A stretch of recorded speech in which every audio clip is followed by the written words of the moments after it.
जय हिंद दोस्तों आज जो मैं ये क्लास कराने वाला हूँ यहाँ पे जो फिजिक्स का हमारा चैप्टर नंबर 1 है दोस्तों, ये मैं पूरा कंप्लीट करा दूंगा। यानी यहाँ से क्या क्या क्वेश्चन आपके पेपर में पूछे गए थे वो सारे क्वेश्चन तो हम यहाँ पे डिस्कस ही करेंगे। और दोस्तों इसके अलावा जो मैं आपको इंपॉर्टेंट पॉइंट बताऊंगा ये आप तैयार कर लेना। आप जब पेपर देने जाएंगे इसके बाहर कोई आपके एग्जाम से क्वेश्चन बाहर नहीं जाएगा। बस जो चीजें आपको बताई जा रही है वो सारी चीजें आपको यहाँ पे ध्यान रखना और सारे पॉइंट टू पॉइंट आपको ये नोट करते हुए चलना है। ये मान चलना दोस्तों, यहाँ पे मैं आपको इसके 33 क्वेश्चन कराऊंगा जहां पे जितने सारे क्वेश्चन आपके पेपर जो पूछे गए थे। अब इसके साथ साथ दोस्तों मैं आपको इसके कुछ पॉइंट भी बताऊंगा कि और क्या क्या आपसे इनसे आपके एग्जाम में क्वेश्चन पूछा जा सकता है। तो सारे पॉइंट पॉइंट चीजें आप नोट करना, बस इतना यकीन मान चलना। आप तैयारी कहीं से भी कर रहे हो लेकिन जो मैं क्वेश्चन करा रहा हूं और जो पॉइंट बता रहा हूं ये मान चलना सारे सारे आपके इंपॉर्टेंट है और आपको सारे पॉइंट वहां पे तैयार करके जाना है। आप पेपर जब जाओगे खुद ही देखोगे सेम टू सेम ऐसे क्वेश्चन वहां से आपको देखने को आपको मिल जाएंगे। एक क्वेश्चन दोस्तों आपका नर्सिंग असिस्टेंट के एग्जाम में ये सीधा सीधा पूछा गया था। अच्छा ये बताओ, अच्छा इनमें से कौन सा एक एसआई मात्रक नहीं है? क्या पूछा गया? एसआई मात्रक नहीं है कि कैलोरी है, न्यूटन है, एम्पियर, ओम है। नर्सिंग असिस्टेंट के एग्जाम में सीधा सीधा आपके पेपर में ये पूछा गया सवाल था। तो दोस्तों आप ये बताओ इनमें से कौन सा आपका एसआई मात्रक नहीं है? दोस्तों 5 क्वेश्चन आपके एग्जाम में फिजिक्स का पूछा जाएगा। तो ध्यान से जितने मैं चैप्टर करा रहा हूं सारे यही तैयार कर लेना, पॉइंट पॉइंट चीजें याद करके पेपर देने जाना। आपके पेपर क्वेश्चन यहां से दिखेंगे। देखो इनमें से कौन सा एसआई मात्रक नहीं है, तो आप राइट आंसर क्या बता दोगे? दोस्तों जो आपको यहाँ पे कैलोरी दिया जा रहा है ना, कैलोरी क्या है? एक एसआई मात्रक आपका नहीं होता है। अब ये अगर एसआई मात्रक नहीं है तो कौन सा मात्रक है? तो आप क्या बताओगे? कैलोरी जो होता है, कैलोरी सबसे पहले ये आपका ऊर्जा का मात्रक है। किसका है? ऊर्जा का। ऊर्जा कैसा मात्रक? ये आपका सीजीएस मात्रक। कैसा मात्रक? सीजीएस मात्रक आपका हो जाता है। ऊर्जा हो गया या ऊष्मा हो गया। और इसी प्रकार अगर इसी का आपसे ये क्वेश्चन पूछा जाए इसका एसआई मात्रक होता है क्या है, तो हम सभी को पता है एसआई मात्रक आपका जूल होता है। किसका? ऊर्जा पूछे, ऊष्मा पूछे, इसका एसआई मात्रक हमेशा जूल होता है। और कैलोरी क्या होता है? सीजीएस मात्रक आपका होता है। ये मतलब केवल आपका सीजीएस मात्रक है, इसके अलावा सारे सारे किसके मात्रक है? एसआई मात्रक आपके हो जाते हैं।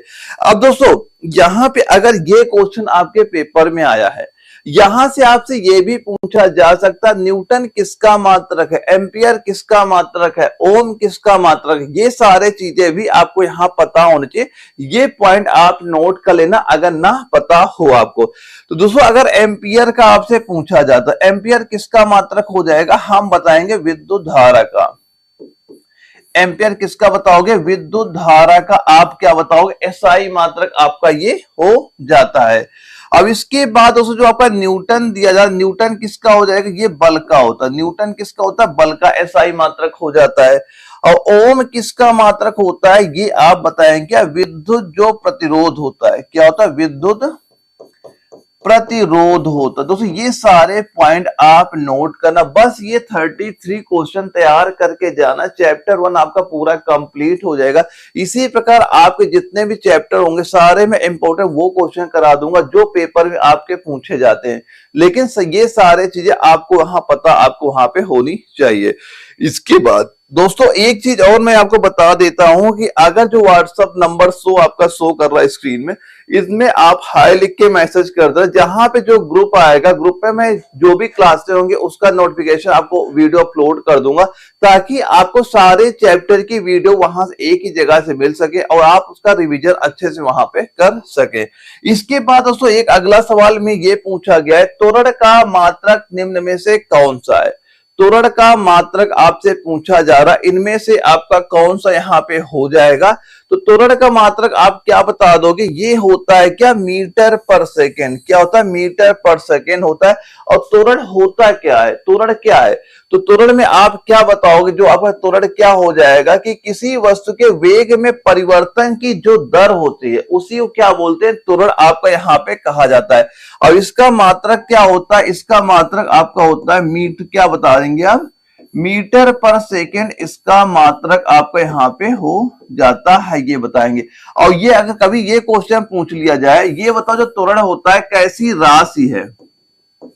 अगर त्वरण का ये पेपर में कई बार क्वेश्चन पूछा गया है, त्वरण कैसी राशि आपकी हो जाती है, आप त्वरण के बारे में क्या बताओ, ये आपकी एक सदिश राशि है। कैसी राशि है, सदिश राशि आपकी यहाँ पे हो जाती है।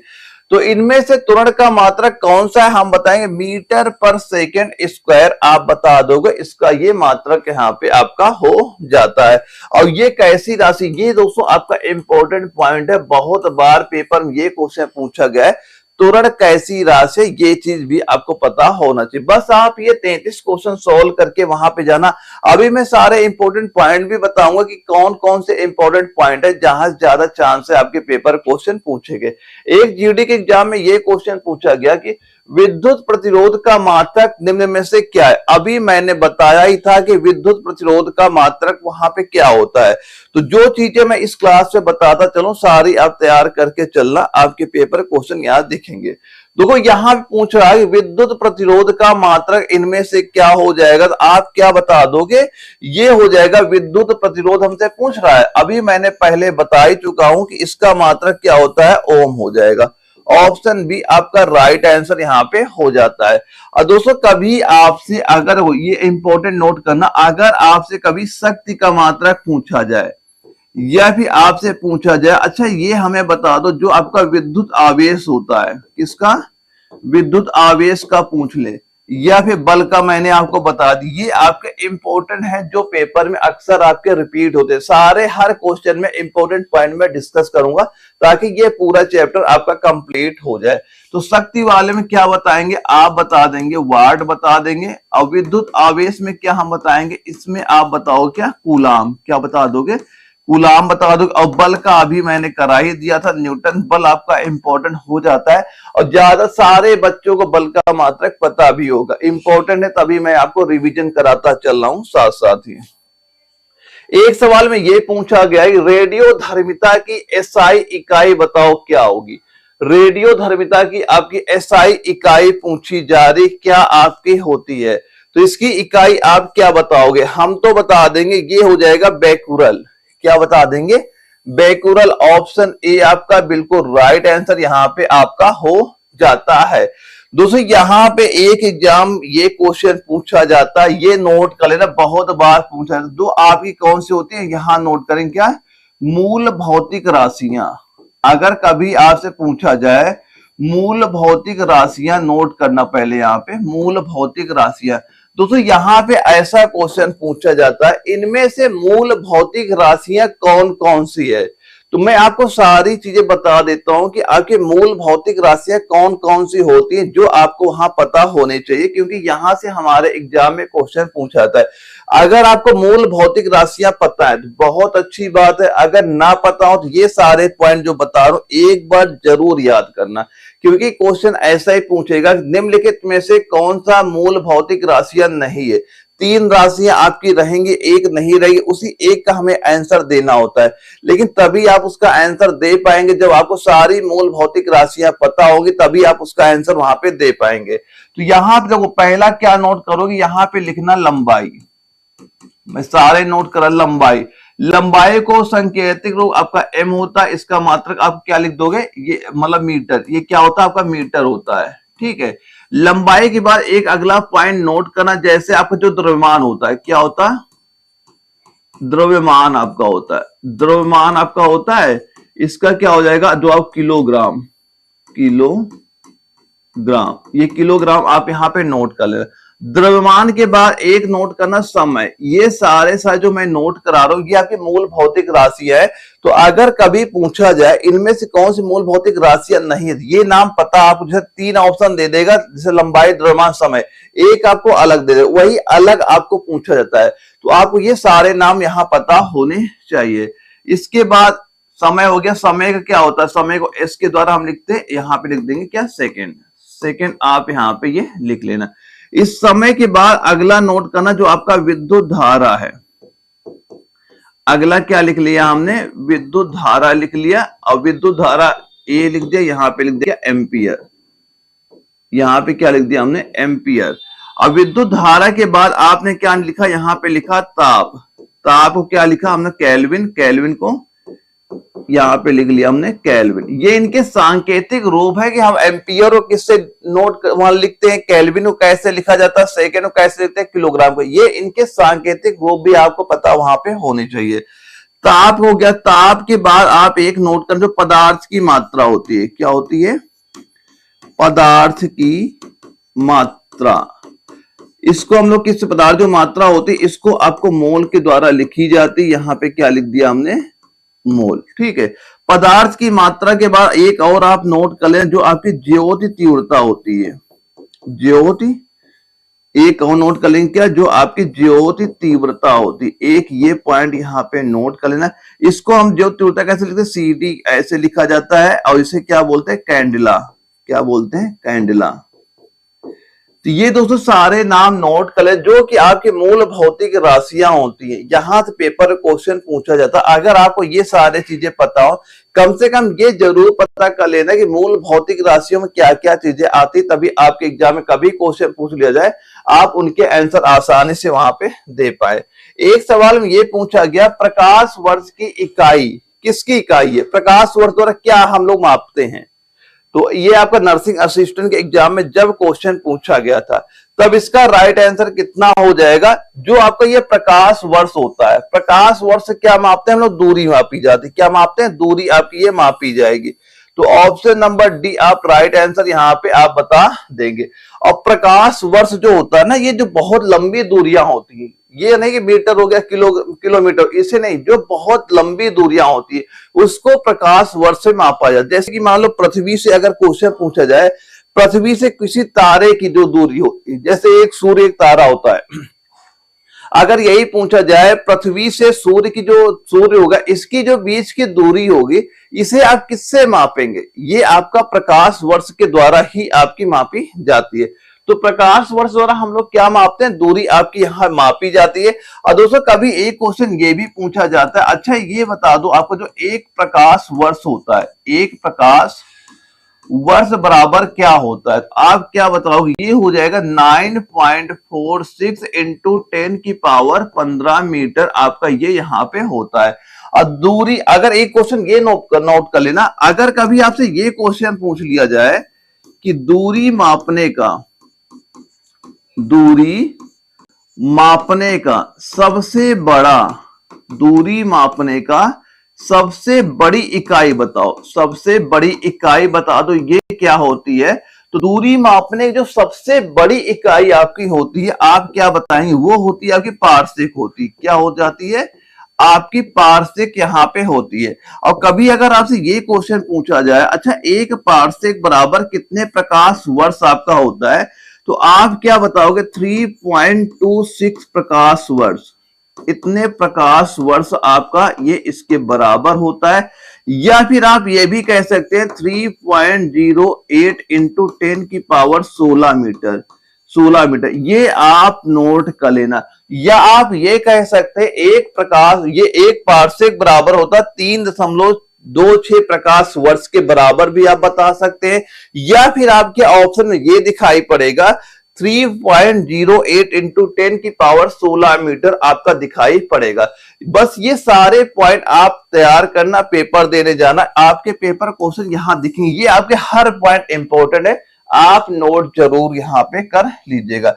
एक क्वेश्चन ये पूछा गया है, लेंस की शक्ति SI इकाई क्या। दोस्तों यहां पे लेंस की बात अगर हो रही है, तो यहां देखो, यहां लेंस से कई सारे क्वेश्चन और पूछे जाते हैं, वो भी मैं आपको बताऊंगा। फिलहाल इसका आंसर हम लोग दे लेते हैं कि लेंस की शक्ति की एसआई इकाई क्या होती है। तो एसआई इकाई आप क्या बताओगे, ये हमारा होता है डायोप्टर।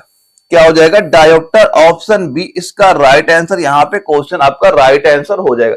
और दोस्तों आपने देखा होगा कि जिनको देखने में दिक्कत होती है, प्रॉब्लम होती है, तो वो क्या होता है, चश्मा लगाते हैं वहां पे, और चश्मे में क्या होता है, एक लेंस ही तो लगा रहता है। तो यहां से भी क्वेश्चन कई सारे आपसे पूछे जाते हैं। मैं कुछ पॉइंट बता रहा हूं, ये चीजें आपको पता होनी चाहिए। देखो, एक तो आपको ये पता होनी चाहिए कि आपकी जो निकट दृष्टि दोष है, निकट दृष्टि दोष, ये क्या आपकी होती है, और इसको दूर करने के लिए हम लोग कौन से लेंस का यूज करते हैं, ये पता होना चाहिए। और सेकंड, आपको ये पता होना चाहिए जो आपका जो दूर दृष्टि दोष होता है, दूर दृष्टि दोष होता है, इसको आपका सही करने के लिए हम लोग कौन से लेंस का यूज करेंगे। या फिर एक आपको ये पता होना चाहिए जो आपका जरा दृष्टि दोष होता है, एक इसके निवारण के लिए हम लोग कौन से लेंस का यूज वहां पे करते, ये आपको वहां पता होना चाहिए। और दोस्तों सबसे पहले तो आपको यही पता होना चाहिए कि ये निकट दृष्टि दोष आखिर होता क्या है, कि हमें निकट अगर दृष्टि दोष है तो हमें पास की वस्तु दिखाई पड़ेगी या नहीं दिखाई पड़ेगी, दूर की दिखाई पड़ेगी या नहीं दिखाई पड़ेगी। तो दोस्तों जो आपका ये निकट दृष्टि दोष होता है, इस रोग से जो व्यक्ति ग्रसित होता है, यानी ये रोग जिस भी व्यक्ति को वहां पे होता है, उसे क्या हो, नजदीक की वस्तु वो देख लेता है। यानी कोई अगर पास न्यूज़पेपर ही पढ़ रहा है, वो नजदीक की चीजें देख लेगा, लेकिन जो दूर की चीजें होती उसे धुंधला वहां पे दिखाई पड़ती। क्या दिखाई पड़े, धुंधला दिखाई पड़ती। तो आप ये क्या कहोगे, अगर निकट लिख गया तो हम इसका मतलब है निकट की वस्तु देख लेंगे, दूर की हम नहीं देख पाएंगे। और इसमें ये क्वेश्चन पूछा जाता है, इसको दूर करने के लिए, इस दोष को दूर करने के लिए हम लोग कौन से लेंस का यूज करते, ये पेपर में पूछा जाता है। तो आप क्या बताओगे, इसको दूर करने के लिए आप जो चश्मा लगाते हो उसमें आपका अवतल लेंस यूज होता है। कौन सा लेंस यूज होगा, अवतल लेंस का यूज वहां पे आपका किया जाता है, ये चीज याद करना। और सेम ऐसे जो आपका दूरदर्शी दोष होता है, इसमें दोस्तों क्या होता है, दूर की वस्तु हमें दिखाई पड़ती है, लेकिन अगर आप न्यूज़पेपर पढ़ोगे ना, पास की चीजें आपको नहीं दिखाई पड़ेंगी। अब यहाँ पे ये क्वेश्चन पूछ लिया जाता है, इसको दूर करने के लिए कौन से लेंस का आपका यूज किया जाता है। आप क्या कहोगे, उत्तल लेंस का हम यूज करें। कौन से लेंस का यूज करोगे, आप उत्तल लेंस का यूज करोगे। और दोस्तों ये जो आपका जरा दृष्टि दोष होता है, इसमें ये याद करने की वृद्धा अवस्था के कारण आंख की जो सामंजस्य क्षमता होती है वो काफी आपकी घट जाती है, समाप्त हो जाती है, जिसके कारण व्यक्ति ना तो दूर की वस्तु देख पाता है, ना ही पास की वस्तु वो आपके देख पाता है। तो इस तरह की जो आपके लेंस होते हैं, आपने देखा जो उसमें लेंस यूज होता है, आपने देखा होगा किसी किसी के जो आपका चश्मा होता है, आप देखो दो लेंस यूज होते हैं। एक ऊपर क्या लेंस रहता है जहां से हम लोग दूर की वस्तु देख पाते हैं, एक नीचे लेंस लगा रहता है जहां पे आपके नीचे की वस्तु हम लोग देख पाते हैं। उसमें दो लेंस आपके यूज किए जाते हैं।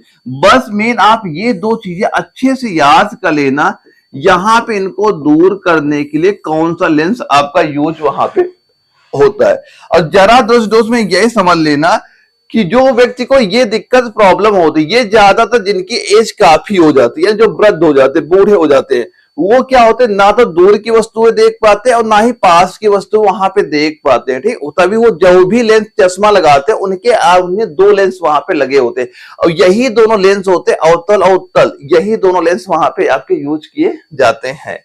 एक सवाल में ये पूछा गया था जीडी के पेपर में, रेडियोधर्मी पदार्थ द्वारा उत्सर्जित होने वाले विकिरण की मात्रा को नामक पारंपरिक इकाई से किस इकाई में आपका ये मापा जाता है। यानी रेडियोधर्मी जो पदार्थ होते हैं इसको किस इकाई के द्वारा आप यहाँ पे मापेंगे, ये यहाँ पूछ रहा है। तो आप क्या बताएंगे, सीधा सीधा इसे हम लोग किससे मापते हैं, आपका जो क्यूरी यहाँ पे दिया गया है ऑप्शन डी, ये आपका राइट आंसर यहाँ पे आपका हो जाता है। और दोस्तों यहाँ पे जो आपका ये वाट दिया गया है, वाट किसकी इकाई हो जाएगी, वाट जो होती है ये आपकी शक्ति की एसआई इकाई आपकी होती, मैंने बता रखा, रिवीजन कराऊं, सारे चीजें आप तैयार करना। इसके बाद दोस्तों यहाँ पे एक आपका देखो, यहाँ पे जो पास्कल दिया गया है, पास्कल क्या होता है, ये जो दाब होता है ना, पास्कल दाब का एसआई इकाई यहाँ पे होता है। और एम्पियर क्या हो जाएगा, आपका जो विद्युत धारा होती है, विद्युत जो आपकी धारा होती है, इसकी इकाई आपकी होती है। दोस्तों ये आपके तीनों के तीनों बहुत इंपॉर्टेंट आपके हैं, तभी मैं कह रहा हूं जो मैं 33 क्वेश्चन में जो चीजें बता रहा हूं आप सही से तैयार करना, रिवीजन करना, प्रैक्टिस करके पेपर देने, जो आपके पेपर में यहां से क्वेश्चन आपको दिख जाएगा। अब ये बताओ, ध्वनि को मापने के लिए कौन सा एकक, यूनिट का उपयोग आपका किया जाता है? जो ध्वनि हम लोग किससे मापते हैं, ये आपसे यहां पूछा गया है। तो इसका राइट, जब भी ये क्वेश्चन पूछ लिया जाएगा तो आप इसका राइट आंसर सीधा सीधा क्या बता दो इस क्वेश्चन का, हम सर बताएंगे क्या, डेसिबल। क्या बता देंगे, डेसिबल। ऑप्शन ए आपका राइट आंसर यहां पे आपका हो जाता है। अब दोस्तों यहां पे आपके पेपर में 2-3 सवाल और आपसे ये पूछे जाते हैं। अगर कभी आपसे ये क्वेश्चन पूछा गया, अगर ये आपसे पूछ लिया जाए, मानव के लिए, मानो अगर ये पूछ लिया जाए, मानव के लिए आपकी जो ध्वनि होती है सर्वोत्तम, लिख दे मानव के लिए, अगर सर्वोत्तम ध्वनि बता दो क्या होती है, यानी कितने डेसिबल की जो ध्वनि होती है वो मानव के लिए सर्वोत्तम होती है, अच्छी होती, तब आप इसका आंसर वहां पे क्या बताओगे? इसका आंसर दोस्तों आप क्या बताओगे, यहां पे बताओगे मानव के लिए सर्वोत्तम जो ध्वनि की होती है ये आपकी कितनी होगी, ये आप बताओगे क्या, 45 डेसिबल। क्या बता दोगे, हम यहां बताएंगे 45 जो डेसिबल की ध्वनि होती है ये मानव स्वास्थ्य के लिए सर्वोत्तम यहां पे होती है। और दोस्तों कभी अगर आपसे ये क्वेश्चन ये पूछ लिया जाए कौन सी ध्वनि हमारी हानिकारक होती है, तो यहां पे आप सीधा सीधा ये नोट करना कि WHO के अनुसार, WHO के अनुसार ये पॉइंट नोट करना। इसके बाद जो आपकी 75 यानी 75 डेसिबल, इससे जो ऊपर की ध्वनियां होंगी, इससे जो आपकी ऊपर की ध्वनियां होती हैं ये मानव स्वास्थ्य के लिए क्या होती है, हानिकारक होती हैं, हानिकारक आपकी यहां पे होती हैं। तो ये पॉइंट आप यहां पे सीधा सीधा नोट कर लेना, याद कर लेना कि अगर ये पूछा जाए सर्वोत्तम ध्वनि आप बताओगे क्या 45 डेसिबल, और हानिकारक ध्वनि आप बताओगे 75 डेसिबल से जो भी ध्वनि इससे ऊपर चली जाएगी वो मानव स्वास्थ्य के लिए काफी हानिकारक आपकी यहाँ पे हो जाती है। एक सवाल में ये पूछ रहा है कि निम्न में से किसे जूल में मापा जाता है, किसे जूल में आपका मापा जाएगा? नर्सिंग असिस्टेंट के एग्जाम में ये क्वेश्चन आपका सीधा सीधा पूछा गया था। तो जूल में किसे आपका मापा जाएगा, आप बोलोगे अभी मैंने करा दिया गया था कि ऊर्जा को आपको जूल में आपका ये मापा जाता है। तो ऑप्शन ए इसका राइट आंसर यहां पे आपका हो जाएगा। और कभी अगर आपसे वेग का पूछे, वेग का, तो वेग में आप क्या बताओगे, वेग हो जाएगा आपका मीटर पर सेकेंड, मीटर पर सेकेंड हो गया। बल का अभी मैंने बता ही दिया, बल का होता आपका न्यूटन बल का हो जाता है। इसके बाद जो शक्ति होता है, शक्ति का मैंने आपको बता ही दिया, शक्ति क्या हो जाएगा आपका वाट यहां पे हो जाता है। और शक्ति के बाद कभी आपसे एक दाब का पूछ ले, दाब का आप क्या बता दोगे, या आपसे तरंग दैर्ध्य का पूछ ले, किसका, तरंग, अगर तरंग दैर्ध्य का पूछे तब आप यहां पे क्या बताओगे? तो दाब का अगर पूछा जाएगा, दाब का हम बता दिया पास्कल, दाब का मात्रक पास्कल बता दिया। तरंग दैर्ध्य क्या बताया आपने, इसका एंगस्ट्रॉम, क्या बता दिया, एंगस्ट्रॉम यहां पे आपने बता दिया है। तो ये सारे पॉइंट यहां पे याद कर लेना कि जो वेग का क्या है, बल का क्या है, शक्ति का है, दाब का है, तरंग दैर्ध्य क्या, 33 क्वेश्चन पूरा चैप्टर कंप्लीट आपका होगा। बस सारे पॉइंट आप यहाँ पे अच्छे से तैयार करिएगा। एक क्वेश्चन ये पूछा गया है, अच्छा ये बताओ आपका जो रेजिस्टेंस की यूनिट क्या होती है, इसकी यूनिट आपकी यहाँ पे क्या हो जाती है, ये बताओ, इसका आंसर कितना आपका यहाँ पे होगा? तो आप क्या बताओगे, सीधा सीधा ये आपका हो जाएगा, इसकी यूनिट आपकी क्या हो जाएगी, आपकी ओम, क्या हो गई, ओम आपकी हो जाती। ऑप्शन सी आपका राइट आंसर यहाँ पे हो जाता है। और दोस्तों कभी आपसे पूछा गया, अच्छा ये बताओ एम्पियर किसका मात्रक है? एम्पियर मैंने करा दिया लेकिन रिवीजन करा रहा हूं क्योंकि ये सारे पॉइंट आपके इंपॉर्टेंट हैं। तो यहां पे एम्पियर में क्या बता दोगे, यहां हम बताएंगे ये विद्युत धारा का, ये किसका हो जाएगा, विद्युत धारक आपका हो जाएगा। वाट का अभी मैंने बताया था तुरंत अभी इसके पहले, ये किसका होता है, शक्ति का आपका हो जाएगा। और इसके बाद बताओ ये वोल्ट किसका होता है, आप बताओगे विभवांतर का, ये किसका हो जाएगा, विभवांतर का आपका मात्रक यहाँ पे आपका हो जाता है। और प्रतिरोध का, ये जो आपका प्रतिरोध दिया जा रहा है, ये रेजिस्टेंस लिख के आ जाए या प्रतिरोध लिख के आ जाए, आपका ओम इसका राइट आंसर यहाँ पे हो जाएगा। ओम का क्या, वो प्रतिरोध का क्या हो जाएगा, आप बताओगे ओम इसका मात्रक यहाँ पे हो जाता है। तो ये सारे पॉइंट आपके क्लियर यहाँ पे हो गए हैं। अब ये बताओ तो गैलन समानता इस्तेमाल किया जाता है, गैलन बताओ कहां पे आपका इस्तेमाल किया जाएगा।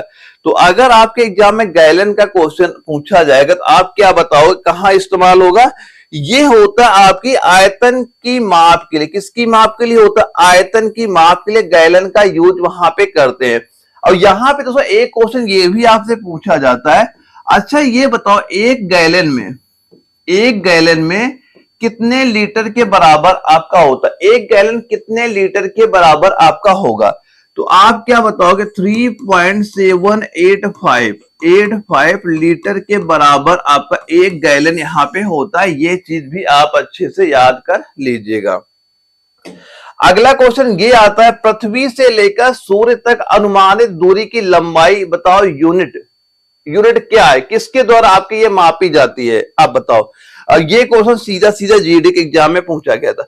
आप ये देखेंगे ना कि मैं सारे आपके सिलेक्टेड ही वही क्वेश्चन करा रहा हूं जो आपके पेपर के लिए जरूरी है, जहां से क्वेश्चन आपसे पूछे जाते हैं।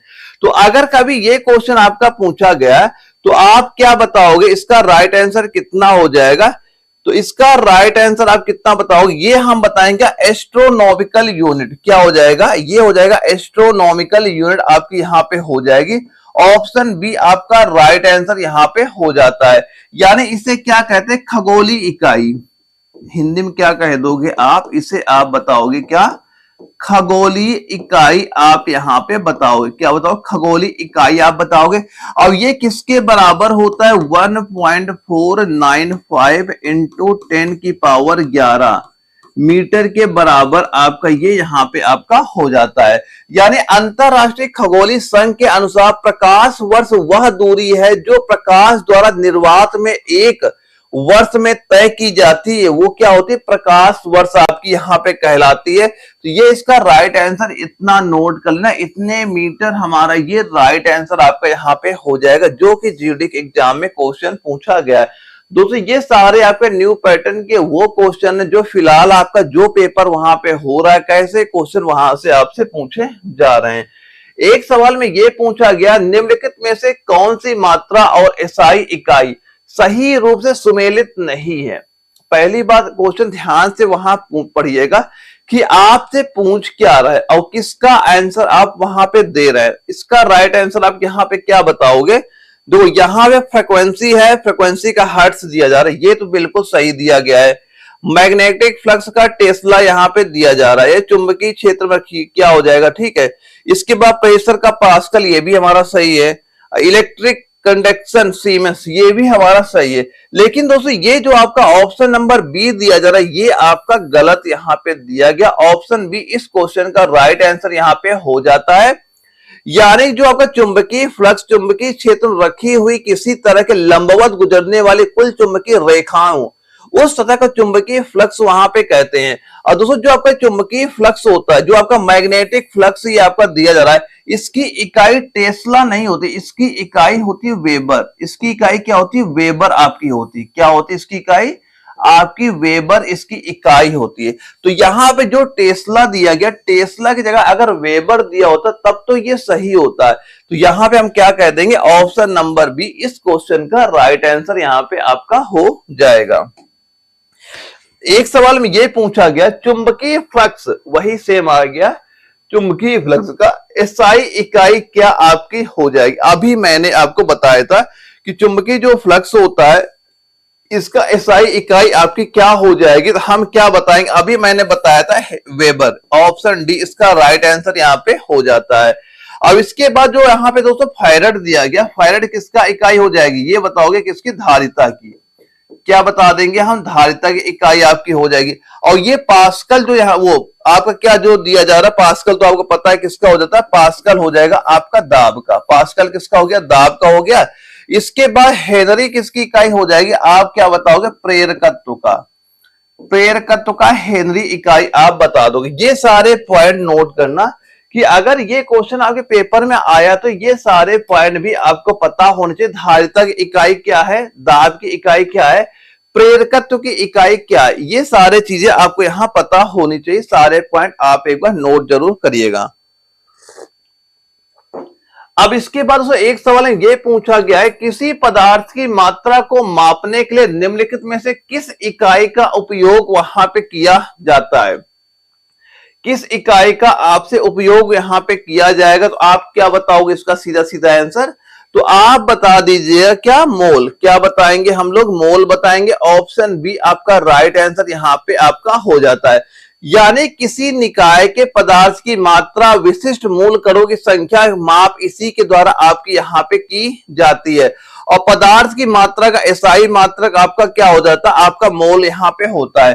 अगर दोस्तों कभी आपसे ये क्वेश्चन पूछ लिया जाए कि आपका एक मोल, कभी ये पूछा जाए एक मोल में ये पेपर में आ चुका है, क्या बताओगे आप, 6.023 इंटू 10 की पावर 23 इतने आपके मूलभूत कण आपके होते हैं। कि एक मोल में कितने कण होते हैं, कणों की संख्या अगर आपसे पूछी जाती है, आप क्या बताओ, इतने कण आपके यहाँ पे होते हैं। ठीक है। अब इसके बाद दोस्तों यहां पे ये नोट करना, जो चुंबकीय फ्लक्स घनत्व इसका मात्रक आपका क्या हो जाएगा, एक ये नोट करना, जो यहाँ पे टेस्ला दिया जा रहा है, टेस्ला। अगर ये क्वेश्चन पूछा जाए टेस्ला किसका मात्रक होता है, तो टेस्ला में आप क्या बताओगे, चुंबकीय फ्लक्स घनत्व। आप यहां पे क्या बताओगे, आपने बताया चुंबकीय फ्लक्स, क्या बता दिया हमने, चुंबकीय फ्लक्स घनत्व। चुंबकीय फ्लक्स घनत्व, आप ये चीज यहां पे नोट करना, ये टेस्ला इसका मात्रक यहां पे आपका हो जाता है। और दोस्तों जो आपका जूल होता है, जूल किसका होता है, ये आपका कार्य हो गया, ऊर्जा का एसआई मात्रक आपका यहां पे हो जाता है। यहां पे जूल में क्या लिख लेना, जूल में ये नोट करना, जैसे आपका ऊर्जा हो गया, जूल में क्या लिखा, ऊर्जा हो गया, या फिर जो कार्य हो गया, ऊर्जा हो गया, कार्य होगा, इसका मात्रक आपका जूल हो जाता है। और जो लक्स किसका मात्रक हो जाएगा, लक्स में बताएंगे जो आपका प्रदीप्त का, किसका बता देंगे हम लोग यहाँ पे, प्रदीप्त। अगर पूछा जाए प्रदीप्त घनत्व का मात्रक क्या होता है, आप किसका नाम बताओगे, आप यहाँ पे लक्स का नाम बताना। ये आपका जो आपका लक्स वाला इंपॉर्टेंट हो जाता है, टेस्ला चुंबकीय फ्लक्स घनत्व, ये भी टेस्ला याद करना इंपॉर्टेंट आपका यहाँ पे हो जाएगा। एक सवाल में ये पूछ रहा है कि जो ध्वनि की प्रबलता किससे मापी जाती है। अभी मैंने ये क्वेश्चन करा भी दिया था कि जो ध्वनि होता है, जो साउंड होता है, इसकी इकाई क्या वहां पे होती है। तो आप क्या बताओगे, इसकी इकाई दोस्तों हो जाएगी डेसिबल। क्या हो जाएगी, डेसिबल। ऑप्शन सी आपका राइट आंसर यहां पे आपका हो जाता है। और दोस्तों यहां पे एक पॉइंट ये याद करना, जो ध्वनि तरंग अनुदैर्ध्य यांत्रिक, एक क्वेश्चन ये याद करना जो पेपर पूछा जाता है कि जो ध्वनि तरंगे होती हैं, एक ये पॉइंट नोट करें, जो आपकी ध्वनि तरंग होती है, ध्वनि तरंग, आप ये बताओ ध्वनि तरंगे कैसी होती है। तो आप क्या बताओगे, ध्वनि तरंगे आपकी होती है अनुदैर्ध्य यांत्रिक। ये पेपर में क्वेश्चन सीधा सीधा आपसे पूछा वहां पे जाएगा, तो ये चीज पता होनी चाहिए। अनुदैर्ध्य यांत्रिक, अनुदैर्ध्य यांत्रिक तरंग आपकी होती है। अगर क्वेश्चन पूछा गया ध्वनि तरंगे कैसी तरंगे हैं, आप क्या बताओगे इसका आंसर, यहां बताएंगे अनुदैर्ध्य यांत्रिक तरंगे आपकी यहां पे ये हो जाती है। अगर क्वेश्चन ये पूछा जाए, अच्छा ये बता दो हमें, जो ध्वनि तरंगों की आवृत्ति क्या होती है, जो आपकी ध्वनि तरंगे होती हैं, इनकी अगर आपसे सीधा सीधा आवृत्ति ही आपसे पूछ ली जाए, आवृत्ति क्या होती है, तो आवृत्ति आप कितना बताओगे, ये बताओगे 20 हर्ट्ज से लेके आपका 20,000, आपका 20,000 हर्ट्ज इसकी आवृत्ति इनके बीच में होती है। 20 से लेके 20,000 हर्ट्ज के बीच में इनकी आपकी वहां पे आवृत्ति आपकी हो जाती है। ये सारे पॉइंट आप यहाँ पे नोट कर लीजिएगा। इसके बाद दोस्तों एक पॉइंट ये यहाँ पे नोट करना, अगर कभी आपसे ये पूछा जाए कि हम, एक ये पॉइंट नोट करना कि वायु में ध्वनि की चाल ही कभी अगर पूछी जाए कि वायु में आपकी जो ध्वनि होती है, वायु में ध्वनि की चाल कितनी आपकी होती है, आप क्या बताओगे, ये बताओगे 332 मीटर पर सेकेंड आपकी होती है। ये तीनों पॉइंट आपके इंपॉर्टेंट हो जाते हैं जहां से आपके एग्जाम में क्वेश्चन पूछा जाता है कि ध्वनि तरंगे कैसी तरंगे, ये चीज पता होनी चाहिए। और ध्वनि तरंगों की आवृत्ति क्या होती है, ये आपको पता होनी चाहिए। और वायु में ध्वनि की चाल क्या होती है, ये आपको पता होनी चाहिए। ये तीनों पॉइंट आप नोट करना, तीनों पॉइंट आपको ये पता होने चाहिए। एक सवाल ये पूछा गया, निम्न में से किस उपकरण का उपयोग वायुमंडलीय दाब को मापने के लिए किया जाता है? कि वायुमंडल में कितना प्रेशर है, कितना दाब है, इसको आप कैसे जानोगे, क्या यूज करोगे, कैसे आप इसका आंसर वहां बता पाओगे? तो आप क्या कह दोगे सीधा सीधा, हम यहां पे बोलेंगे किसका यूज करेंगे, हम लोग बैरोमीटर का। किसका? बैरोमीटर। ऑप्शन डी आपका राइट आंसर यहां पे हो जाता है। अब ये बताओ, जो थर्मामीटर लिखा है, तो थर्मामीटर का यूज आप कहां पे कहते हो, ये बताओ। जैसे किसी को फीवर है, बुखार है, तो आप लोग किससे थर्मामीटर से मापते हो? तो हम क्या बताएं, जो शरीर का टेम्परेचर होता है, इसकी शरीर में तापमान कितना है, इसको आप किससे मापोगे? आप बताओगे थर्मामीटर से। तो हम क्या बता देंगे यहां पे, सीधा सीधा क्या बताएंगे, शरीर का ताप। शरीर का ताप को मापने के लिए किसका यूज करेंगे? थर्मामीटर का यूज वहां पे किया जाता है। और दोस्तों, ये जो आपका ओडोमीटर दिया गया, ओडोमीटर क्या मापते हैं कि जो वाहन द्वारा, यहां पे नोट कर लेना, वाहन द्वारा, यानी जो आपकी गाड़ियां होती हैं, वाहन द्वारा, वाहन द्वारा क्या लिख लिया यहां पे, वाहन द्वारा क्या दूरी तय की गई है, वाहन द्वारा चली गई दूरी, चली गई दूरी किसके द्वारा आप मापोगे? उसे हम लोग मापते हैं ओडोमीटर से, आपका ये मापा जाएगा। इसके बाद दोस्तों, अगर कभी ये क्वेश्चन पूछा जाए कि ये बता दो, अच्छा जो यहाँ पे दिया जा रहा, थर्मामीटर हम लोग जान लिया, ओडोमीटर हम लोगों ने जान लिया यहाँ पे, अब बैरोमीटर हम लोग पता ही हो गया। तो यहाँ पे ये सारे चीज आप यहाँ पे एक बार नोट कर ले, जो आपके एग्जाम में क्वेश्चन पूछ लिए जाते हैं। आपका ये आपका ओडोमीटर हो गया, ये बहुत बार ये भी इंपॉर्टेंट आपका यहाँ पे ओडोमीटर हो जाता है, जो पेपर में अक्सर आपसे पूछ लिया जाता है। एक क्वेश्चन ये पूछा गया, हाइग्रोमीटर से क्या मापा जाता है? अब बताओ, हाइग्रोमीटर से आप वहां पे क्या मापेंगे, जो कि जीडी के एग्जाम में सीधा सीधा पूछा गया है। तो हम क्या बोलेंगे, जो आपका ये हाइग्रोमीटर होता है, इसके द्वारा आपकी आर्द्रता मापी जाती है कि वायुमंडल में क्या आर्द्रता है, ये किससे आप मापोगे? हाइग्रोमीटर के द्वारा आप इसे वहां पे मापोगे। अब इसके बाद अगर दोस्तों कभी आपसे ये क्वेश्चन पूछा जाए, अच्छा ये बताओ, हमने ये जान लिया कि वस्तु का ताप हम थर्मामीटर से मापते हैं, ये हमें पता हो गया। इसके बाद अगर कभी आपसे हाइड्रोमीटर, अगर हाइड्रोमीटर आपने समझ लिया, हाइड्रोमीटर हम लोग क्या मापते हैं, जो आपका द्रवों का घनत्व होता है, क्या होता है, एक नोट कर लेना, एक नोट करना, हाइड्रोमीटर।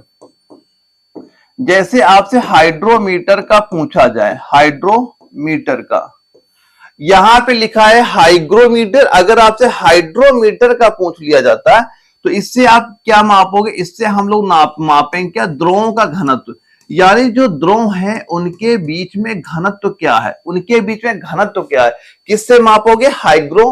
आप मापोगे हाइड्रोमीटर से। और वहीं पे एक ये नोट करना, जो आपका बोलोमीटर होता है, एक आपका बोलोमीटर होता है। अगर ये पूछ लिया जाए बोलोमीटर के द्वारा आप क्या मापोगे, तो आप बोलोमीटर में क्या बताओगे? यहां बताएंगे क्या, हम बता देंगे सीधा सीधा, जो आपका ऊष्मीय जो आपका विकिरण होता है, ऊष्मीय जो आपका विकिरण होता है, इसको किसके द्वारा आप मापोगे? बोलोमीटर के द्वारा ये आपका वहां पे मापा जाएगा। तो ये पॉइंट आप यहाँ पे याद कर लीजिएगा। इसके बाद दोस्तों एक क्वेश्चन ये पूछा गया, कौन सा यंत्र समुद्र के स्तर से ऊपर की वस्तुओं को देखने के लिए पनडुब्बी में प्रयोग किया जाता है? पनडुब्बी में प्रयोग किया था, किसका प्रयोग वहां पे किया जाएगा? तो आप क्या बताओगे इसका राइट आंसर? ये हो जाएगा पेरिस्कोप। किसका हम लोग यूज करते हैं? पेरिस्कोप का। ऑप्शन सी आपका राइट आंसर यहां पे हो जाता है। यानी ये एक ऐसा उपकरण है जिसकी सहायता से पानी में डूबी हुई व्यक्ति को पानी के ऊपर का दृश्य दिखाई पड़ता है, वो क्या होता है? पेरिस्कोप वहां पे आपका होता है। और दोस्तों ये जो आपका पायरोमीटर होता है ना, ये क्या होता है?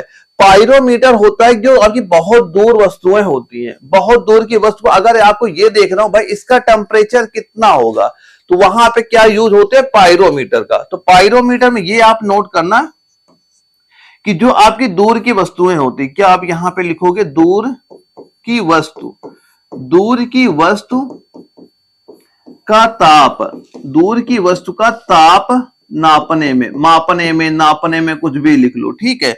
यहां पे पायरोमीटर का यूज वहां पे आपका होता है। और दोस्तों यहां पे जो आपका एपीडियास्कोप दिया जा रहा है, एपीडियास्कोप दिया जा रहा है, इसका यूज कहां होता है, प्रयोग चित्रों को पर्दे पर प्रक्षेपण के लिए किया जाता है।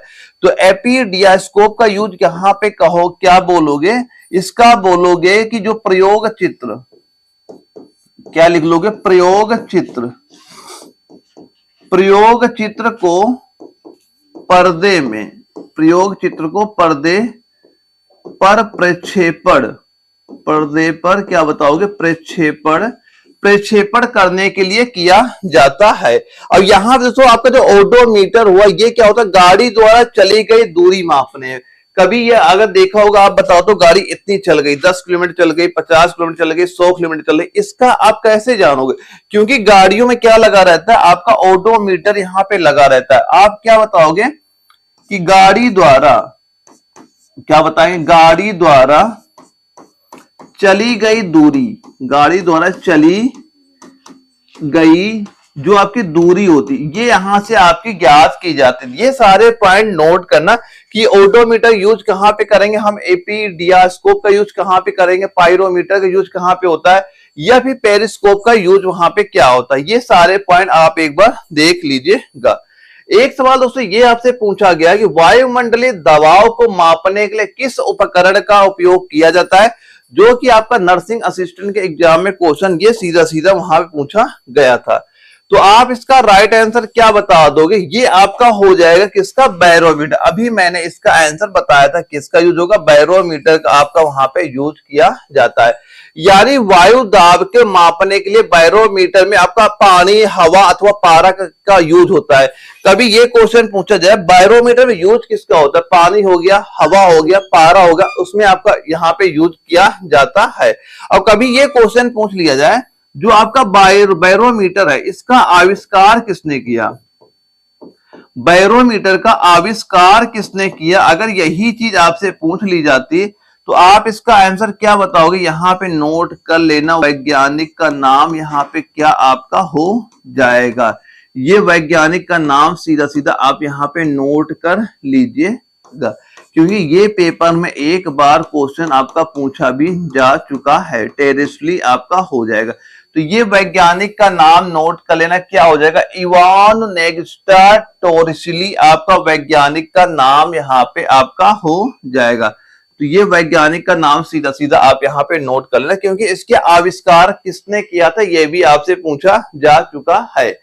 अब दोस्तों एक क्वेश्चन आपका ये आता है, सूर्य को देखने के लिए किस यंत्र का आप यूज करोगे। अगर हमें सूर्य को देखना हो, ये क्वेश्चन सीधा सीधा नर्सिंग असिस्टेंट का जो आपका एग्जाम हुआ था वहां पे ये पूछा गया था। अब बताओ इसका राइट आंसर यहाँ पे क्या हो जाएगा। बस यहाँ मैं जितने क्वेश्चन आपको करा रहा हूँ, यानी एग्जाम तक जो चीजें मैं आपको बता रहा हूँ सारी चीजें आप तैयार करते चलना। आप जब भी पेपर देने जाओगे, आपको यकीन दिलाता हूँ पेपर इसके बाहर क्वेश्चन नहीं जाएगा, लेकिन जो चीजें जैसी आपको बताई जा रही वैसे आपको सारी चीजें वहां पे तैयार करनी होंगी।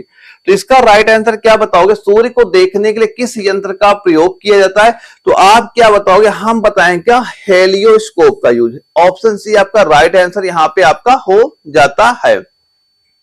और दोस्तों यहाँ पे जो आपका टेलीस्कोप होता है, टेलीस्कोप दूरदर्शी, यह क्या होता है, यह प्रकाश की उपकरण है जिसका प्रयोग दूर स्थित वस्तुओं को देखने में किया जाता है। आप क्या बताओगे यहाँ पे, दूर की वस्तु जो होती है, दूर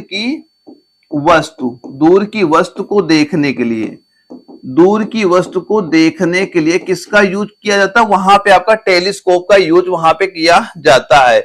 और दोस्तों कभी आपसे ये क्वेश्चन पूछ लिया जाए, अच्छा ये बताओ जो आपका अल्टीमीटर होता है, एक आपका अल्टीमीटर, अब ये बताओ जो आपका अल्टीमीटर होता है इसका यूज कहां पे होता है।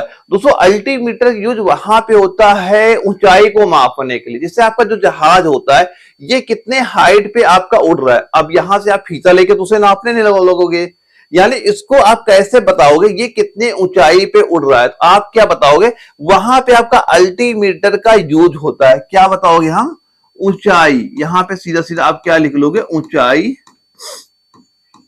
मापने का। ऊंचाई मापने का ये आपका एक यंत्र आपका यहाँ पे क्या होता है, अल्टीमीटर यहाँ पे होता है। यानी कोई जहाज उड़ रहा है, आप देखो जब आपने क्रिकेट मैच आप देखते होंगे वहां पे, कि आप देखते होंगे जो वहां पे कोई सिक्स मारता है, जो टीवी में आपको दिखाते हैं भाई ये बॉल इतनी ऊंचाई तक वहां पे गई थी कि 75 मीटर ऊंचा गया, 90 मीटर ऊंचा गया, ये आप कैसे बताओगे। वहां भी आपका ये अल्टीमीटर का ही यूज आपका वहां पे किया जाता है। इसके बाद दोस्तों यहाँ पे एक एक ये भी नोट करना, जो आपका एरोमीटर होता है, एक आपका एरोमीटर होता है, इसका यूज कहां पे होता है, तो ये क्या बताओगे, वायु और गैसों के घनत्व। यहां पे क्या लिख लेना, वायु और क्या लिखोगे, वायु और गैसों का, वायु और गैसों के जो घनत्व होते हैं, वायु और गैसों के घनत्व को मापने वाला एक आपका यंत्र होता है। कभी अगर एरोमीटर का पूछ लिया जाए कहां पे यूज होता है, या फिर यही सीधा पूछ लिया जाए वायु और गैसों का घनत्व तो हम लोग कहां से मापेंगे, आपका एरोमीटर का यूज वहां पे किया जाएगा। तो ये सारे पॉइंट यहाँ पे नोट कर लीजिएगा। एक क्वेश्चन ये पूछा गया, सर्किट में बिजली के प्रवाह का पता लगाने हेतु निम्नलिखित में से किस उपकरण का प्रयोग किया जाता है, जो कि नर्सिंग असिस्टेंट के एग्जाम में सीधे सीधे क्वेश्चन आपसे ये पूछ लिया गया था। तो आप इसका राइट आंसर क्या बताओगे, यहां पे किसका यूज आपका हो जाएगा, ये आपका हो जाएगा गैल्वेनोमीटर। आपका ऑप्शन ए आपका राइट आंसर, यहाँ पे गैल्वेनोमीटर आपका यहाँ पे हो जाता है। अब बैरोमीटर दोस्तों मैंने आपको बता ही दिया कि वायुमंडल का जो दाब होता है, जो आपका वायुमंडल का दाब होता है, किससे मापते हैं हम लोग, बैरोमीटर द्वारा आपका ये मापा जाता है। इसके बाद दोस्तों जो आपका ये लैक्टोमीटर दिया गया, लैक्टोमीटर भी मैंने बता दिया कि जो दूध की शुद्धता होती है, दूध की शुद्धता किसके द्वारा मापी जाती है, लैक्टोमीटर का। यानी आपने देखा होगा जो गांव में दूध लेने आते, दूधिया लेने आते, तो क्या होता है, कभी दूध नापने कोई वहां पे एक मान लो ऐसे डालते, वो क्या था, लैक्टोमीटर ही होता है। वो ये बताता है कि दूध में पानी की मात्रा क्या है, यानी दूध में कोई मिलावट है कि नहीं, ये आपका किसके द्वारा मापा जाएगा, ये आपका लैक्टोमीटर के द्वारा आपका ये वहां पे मापा जाता है। ये पॉइंट यहाँ पे नोट कर लें। और दोस्तों जो आपका ये एनीमोमीटर दिया गया, इसके द्वारा क्या आपका मापा जाएगा, यहां पे हम मापते हैं क्या, हवा का वेग, कि हवा कितने वेग से चल रही, कितनी स्पीड से चल रही है, किसके द्वारा आप मापोगे, ये आप एनीमोमीटर के द्वारा आपका मापा जाता है। तो ये तीनों पॉइंट भी आपको क्लियर होने चाहिए कि एनीमोमीटर से हम क्या मापेंगे, बैरोमीटर से क्या मापेंगे, लैक्टोमीटर से आपका क्या मापा जाता है। तो ये तीनों पॉइंट भी आपके क्लियर वहां पे होने चाहिए। एक सवाल दोस्तों ये आया था कि तरल पदार्थ के घनत्व को मापने के लिए किसका प्रयोग किया जाता है, जो तरल पदार्थ होते हैं उसका घनत्व हमें मापना है, किसका यूज करोगे आप, तो हम लोग वहां पे किसका यूज करते हैं, हाइड्रोमीटर का। ऑप्शन बी आपका राइट आंसर यहां पे आपका हो जाता है। किसका यूज करोगे आप, हाइड्रोमीटर का यूज वहां पे करोगे, हाइड्रोमीटर का यूज वहां पे आपका ये हो जाता है। और दोस्तों जो आपकी आर्द्रता मापी की सहायता से वायुमंडल में व्याप्त जो आपको आर्द्रता मापी जाती है, ये सबको पता हो गया, ठीक है। अब ये मतलब जो आपका फेदोमीटर है, फेदोमीटर द्वारा क्या मापी जाती है, यहां बताएंगे समुद्र की गहराई। इसमें आपको क्या पता होना चाहिए, समुद्र की गहराई, समुद्र की गहराई। अगर कभी क्वेश्चन पूछा गया कि हमें अगर समुद्र की गहराई पता करनी हो, नदी की गहराई पता करनी हो, किसका यूज करोगे आप, वहां पे आपका यूज होता है फेदोमीटर का यूज होता है, समुद्र की गहराई को मापने के लिए यूज वहां पे होता है। और दोस्तों यहां पे एक दिया गया हिप्सोमीटर जो दिया जा रहा है, तो हिप्सोमीटर का यूज आप कहां बता दोगे, इसका होता है समुद्र तल से ऊंचाई। इसका यूज क्या बताओगे आप, समुद्र तल से ऊंचाई, समुद्र तल से क्या आपकी ये ऊंचाई है, इसको मापा इससे जाता है, किसके द्वारा, हिप्सोमीटर के द्वारा। ये पूछा गया समुद्र तल से ऊंचाई क्या है किसी चीज की, किससे आप मापोगे, आप बताओ क्या, ये बताओगे आप, तो हिप्सोमीटर आप वहां पे बता देंगे। हमने जान लिया कि हाइग्रोमीटर जान लिया, आर्द्रमापी जान लिया, हिप्सोमीटर जान लिया, फेदोमीटर जान लिया कि कहां पे इनका यूज होता है। ये आपके वो सारे पॉइंट हैं जो आपके पेपर रिपीट होते हैं, यानी हर क्वेश्चन आपका सिलेक्टेड ही क्वेश्चन है जो पेपर में आपके पूछे जाएंगे। बस सारी चीजें आपको तैयार यहाँ पे होनी चाहिए। एक सवाल में ये पूछा गया, पानी के अंदर की वस्तुओं का पता लगाने के लिए किस यंत्र का यूज करोगे। पानी के अंदर कोई वस्तु है, किसका यूज करोगे। हम सीधा सीधा बताएं किसका यूज होगा, वो आपका होता है लेजर का। लेजर किसका, पानी के अंदर किसी वस्तु का पता लगाने के लिए किस यंत्र का उपयोग करोगे, आप बताओगे लेजर का। अगर कभी क्वेश्चन पूछा जाए, ये जो आपका लेजर है, लेजर की खोज किसने की थी, लेजर की खोज किसने की थी, तो अमेरिकी वैज्ञानिक, एक वैज्ञानिक का नाम क्या हो जाएगा, टीएस, क्या नोट करेंगे, टीएस मेमन। टीएस मेमन ने एक खोज की थी, कब खोज की थी, 1960 में इसमें इसकी खोज की थी। यानी कि ये मान कभी ये क्वेश्चन पूछा जाए जो आपका लेजर होता है, लेजर का, तो एक क्वेश्चन ये भी आपका पूछा जाता है कि जो आपका लेजर का फुल फॉर्म क्या होता है, लेजर का फुल फॉर्म, तो यहां पे क्या बताओगे लेजर का, लाइट, फुल फॉर्म नोट कर लेना इसका, light, LIGHT, light amplification, amplification क्या हो जाएगा, एम्प्लीफिकेशन बाय एस्टिमेटेड, एस्टिमुलेटेड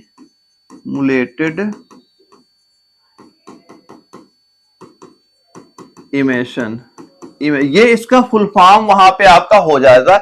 और इसका उपयोग आपका शल्य चिकित्सा में धातुओं को जोड़ने व काटने, युद्ध में दुश्मनों के हथियार को नष्ट करने में इसका यूज वहां पे बहुत ज्यादा आपका ये किया जाता है। नहीं,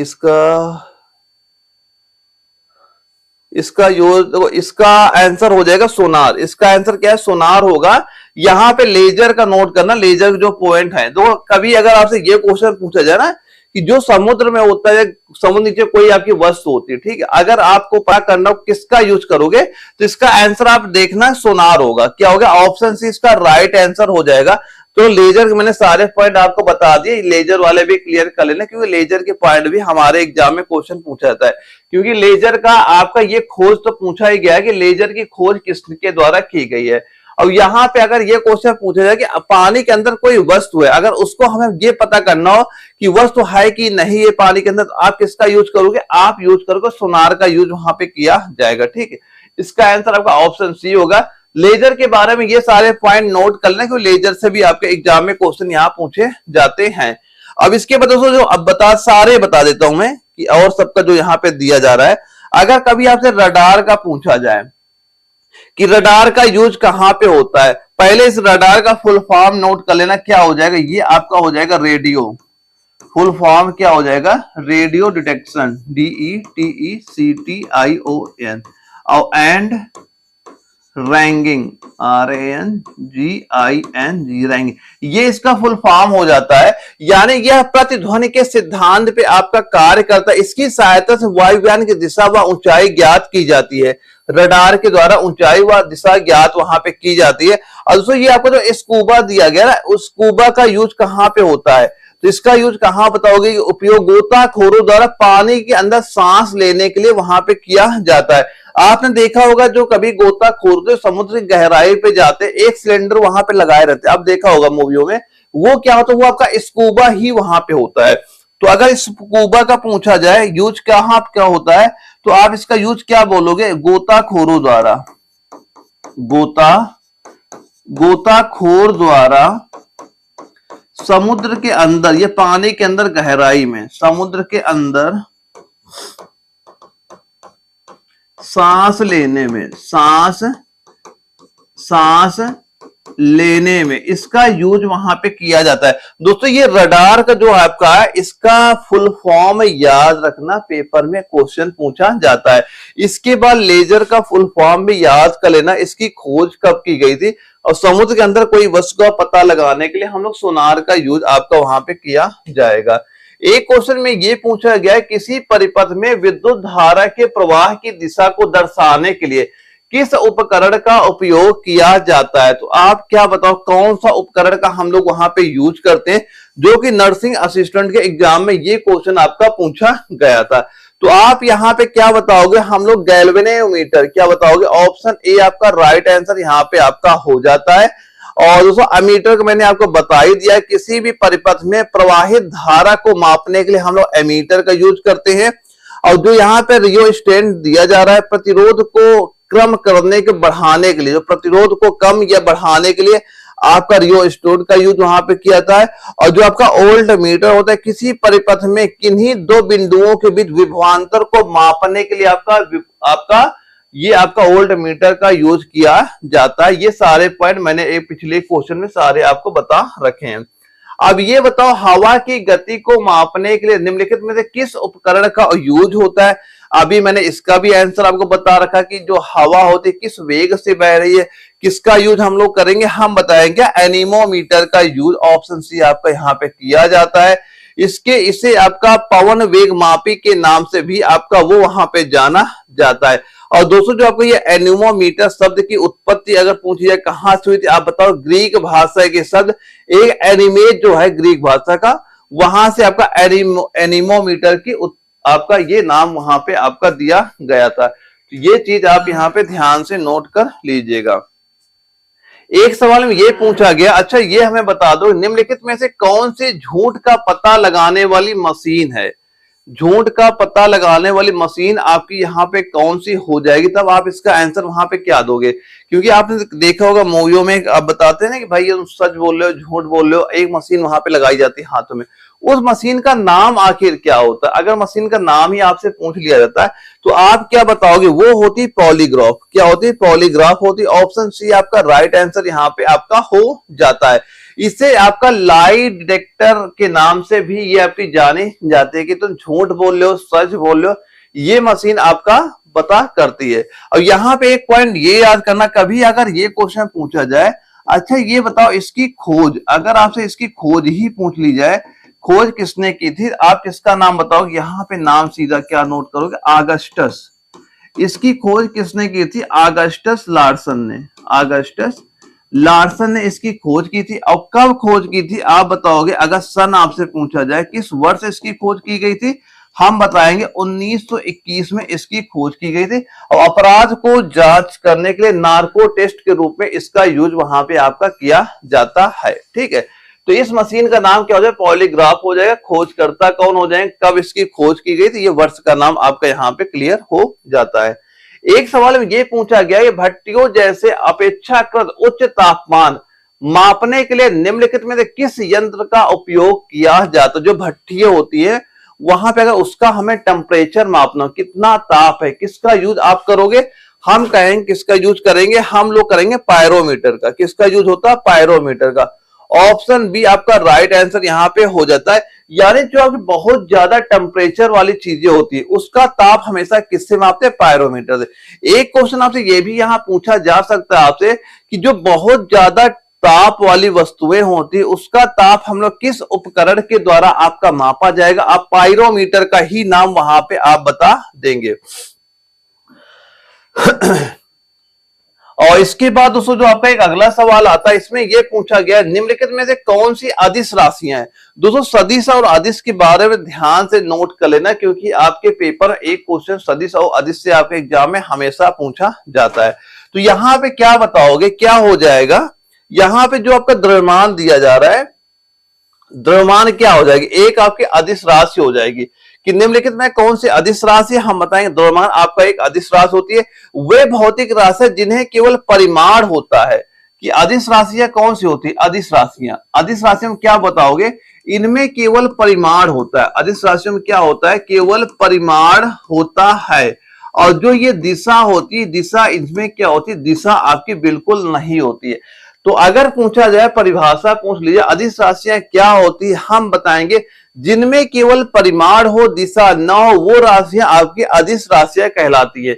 मैं कुछ आपकी अदिश राशियों एग्जाम्पल नोट करा देता हूं। अगर ये सारे आपको एग्जाम्पल वहां पे क्लियर है तो आपके एग्जाम में इसका क्वेश्चन बाहर नहीं जाएगा। तो ये सारे एग्जाम्पल मैं बता देता हूं कौन कौन से आपकी ये अदिश राशियां यहाँ पे आपकी हो जाती हैं। जैसे अगर आपकी जो लंबाई होती है, क्या होती है, लंबाई एक कैसी राशि, अदिश राशि है। लंबाई के बाद जैसे आपने बताया दूरी, लंबाई के बाद दूरी नोट कर लिया, दूरी के बाद जैसे आपका जो द्रव्यमान हो गया, क्या हो गया आपका द्रव्यमान हो गया। इसके बाद समय हो गया, द्रव्यमान के बाद क्या हो गया समय हो गया। समय के बाद आपका क्षेत्रफल, समय के बाद क्या हो गया क्षेत्रफल आपका हो गया। इसके बाद जैसे आपका आयतन, इसके बाद आपका आयतन हो गया। आयतन के बाद जैसे कार्य का, आयतन के बाद कार्य हो गया। चाल हो गया, क्या हो गया चाल, चाल हो गया। इसके बाद जैसे आपका आवेश हो गया। चाल के बाद आपने क्या लिख दिया, जैसे आपका आवेश हो गया। आवेश यानी ये सारी राशियां कैसी हो जाती है, ये आपकी अदिश राशियां हैं। अगर आपको ये एग्जाम्पल पता है तो अगर कभी पूछा जाता है इनमें से अदिश राशियां क्या है, आप इनके आंसर आसानी से वहां पे दे सकते हैं। और दोस्तों अगर हम यही बात करें सदिश राशियां क्या होती है, तो सदिश राशियों में क्या होता है दिशा और परिमाण दोनों होते हैं। वो क्या होती है आपकी सदिश राशियां वहां पे होती हैं। और जैसे कुछ मैं जो फेमस आपकी सदिश राशियां बता देता हूं। आगे देखो जो कई बार पेपर में क्वेश्चन पूछी गई है सदिश राशियों के, तो सदिश राशियां क्या क्या होती हैं। जैसे आपसे पूछेगा जो आपका वेग होता है, वेग क्या है सदिश राशि है। वेग के बाद जैसे आपका त्वरण हो गया, त्वरण क्या है सदिश राशि है। त्वरण के बाद जैसे आपका बल हो गया, बल क्या है सदिश राशि है। भार हो गया, भार क्या है सदिश राशि है।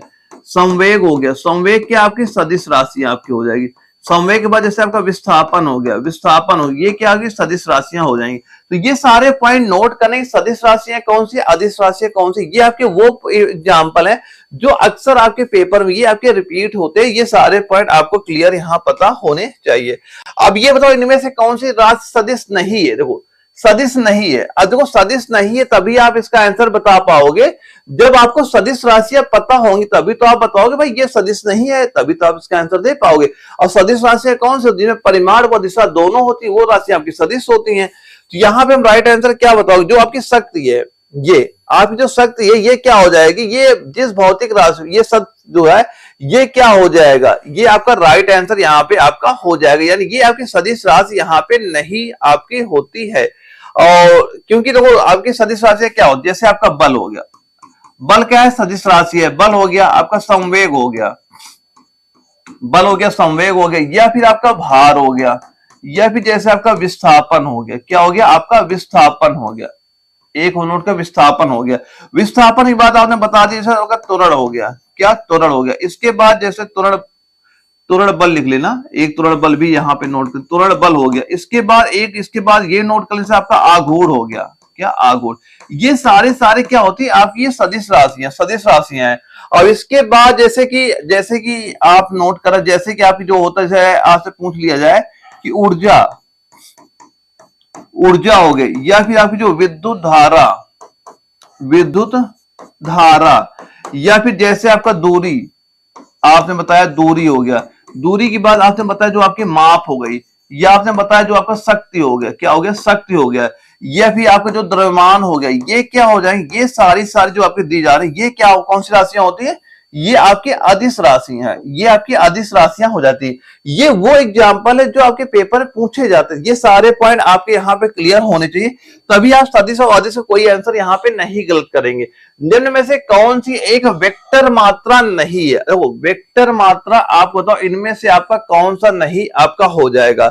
तो यहाँ पे क्या हो, गति आवेग ये हो गया, बल का गुण, हाँ ये जो आपका विद्युत प्रवाह दिया जा रहा है इसका कोई वेक्टर मात्रा आपका नहीं होता है। यानी जिस भौतिक राशि मात्रा तथा दिशा दोनों निहित होते हैं उन्हें सदिश राशियां कहते हैं। ये हमें क्लियर हो गया। और अदिश राशियां क्या होती है वो भी आपको क्लियर यहाँ पे हो गया। तो निम्न में से कौन सा एक वेक्टर मात्रा नहीं है, तो विद्युत प्रवाह जो आपका होता है ये आपका वेक्टर आपका विद्युत प्रवाह आपका वेक्टर मात्रा आपकी यहाँ पे नहीं होगी। ये हमें क्लियर आपका हो गया, क्योंकि हमने बता दी कि सदिश राशियां कौन सी, अदिश राशियां कौन सी, ये सारे हमने एग्जाम्पल के द्वारा आपको क्लियर वहां पे करा रखे हैं। ये जीडी के एग्जाम में सीधे सीधे क्वेश्चन आपसे पूछा गया था। एक सवाल ये पूछा गया सदिश, यानी सदिश लिख के आ जाए या आपका वेक्टर लिख के आ जाए। जैसे कि यहाँ पे आपसे वेक्टर ही आपसे पूछ लिया गया, ठीक है, वेक्टर आपसे लिखा हुआ आ सकता है या सदिश आपसे लिखा हुआ आ सकता है। तो सदिश में मैंने जो एग्जांपल नोट करा बस आप वो तैयार करके जाना, आप इसका आंसर वहां पे गलत नहीं करोगे। तो सदिश राशि का उदाहरण क्या इसमें हो जाएगा, जो आपका वेग है ना, वेग क्या हो गया सदिश राशि का, आपका ये उदाहरण आपका यहाँ पे हो जाता है। और सदिश राशि है कौन कौन, सारी चीजें मैंने आपको बताई रखी है।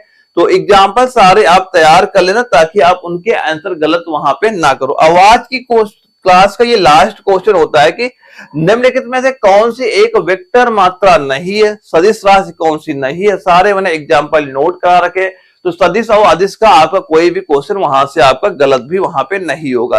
तो इसका राइट आंसर आप क्या बता दोगे, ये आपका हो जाएगा डी, ऑप्शन डी आपका, ऑप्शन डी आपका हमारा राइट आंसर यहाँ पे आपका हो जाता है।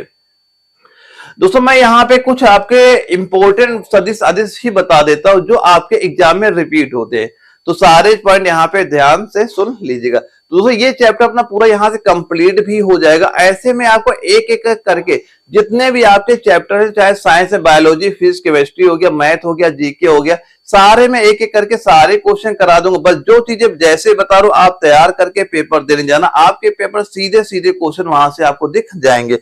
फिलहाल इसका आंसर आप यहाँ पे ये देख लो ना, मैं कुछ आपको सदिश राशियां एग्जाम्पल नोट का जो आपके पेपर अक्सर पूछ ली जाती है, इसके बाद कुछ मैं आपको अदिश की नाम नोट कराता हूं जो आपके पेपर अक्सर ये रिपीट होते हैं। ये सारे आपके यहाँ पे इंपॉर्टेंट हो जाते हैं। पहले हम सदिश की जो पेपर क्वेश्चन पूछे जाते हैं, देखो एक इसमें इंपॉर्टेंट सबसे ज्यादा आपका होता है विस्थापन, जो पेपर में पूछा जाता है कई बार। विस्थापन ध्यान से याद करना। विस्थापन के बाद एक नोट करना आपका जो वेग हो गया, आप क्या बताओगे इसके विस्थापन के बाद, क्या बताओगे वेग हो गया। वेग के बाद एक नाम याद करना जो आपका त्वरण, त्वरण। इसके बाद बताना जो आपका बल हो गया, बल हो गया। बल के बाद बताना जो आपका भार हो गया, भार के बाद बताओ जो आपका आवेग हो गया, क्या हो गया, आवेग हो गया। आवेग के बाद आपने बताया जो आपका संवेग हो गया, क्या, संवेग। ये सारे सारे आपके सदिश राशियों के उदाहरण यहाँ पे हो जाते हैं। इसके बाद अगर आपसे अदिश पूछा जाए, अच्छा ये बताओ अदिश राशियों एग्जाम्पल जो आपके इंपॉर्टेंट कौन कौन से हो जाते हैं, यानी आप बताओगे जैसे आपका जो द्रव्यमान हो गया, क्या बता दिया, द्रव्यमान हो गया। द्रव्यमान के बाद आपने बताया जैसे समय, समय हो गया। समय के बाद आपने बताया जैसे आपका दूरी, दूरी हो गया। इसके बाद जैसे आपका चाल हो गया, क्या हो गया, चाल हो गया। या फिर जो आपका दाब हो गया, दाब के बाद आपने बताया जो आपका कार्य हो गया, क्या, कार्य हो गया। इसके बाद जैसे आपका शक्ति, कार्य के बाद बताया आपने शक्ति का नाम ले दिया, शक्ति हो गया। शक्ति के बाद जैसे आपका आयतन, शक्ति के बाद क्या आपने बता दिया जैसे आयतन, एक नाम नोट क्या करोगे आप, आयतन का। आयतन के बाद एक नाम और नोट कर लेना, विभव। ये सारे सारे वो एग्जाम्पल हैं जो अदिश राशियों जो पेपर में अक्सर आपसे क्वेश्चन पूछ लिए जाते हैं। तो यहाँ दोस्तों अपना जो चैप्टर 1 है फिजिक्स का ये पूरा कंप्लीट हो जाता। अगर ये सारे पॉइंट आप यहाँ पे याद करके जाते तो आपके पेपर इसके बाहर क्वेश्चन नहीं जाएगा। और ऐसे एक एक करके जितने भी आपके चैप्टर सारे मैं आप कंप्लीट करा दूंगा। तो अगर आपने ग्रुप को अभी ज्वाइन ना किया और जो स्क्रीन व्हाट्सएप नंबर शो कर रहा है इसमें हाई लिख के मैसेज कर दें, जहां पे ग्रुप का लिंक आपके पास आ जाएगा। इससे ये फायदा मिलेगा जो क्लास आपकी होगी तो हो सकता है टाइम थोड़ा आगे पीछे हो जाए, लेकिन वो क्लास के सारे क्वेश्चन आपको वहां मिल जाएंगे। तो ग्रुप ज्वाइन कर लें ताकि आपको सारे क्लास की नोटिफिकेशन आपको वहां मिलती रहे। तो ओके दोस्तों, हम लोग मिलेंगे एक अगली क्लास में, तब तक के लिए जय हिंद।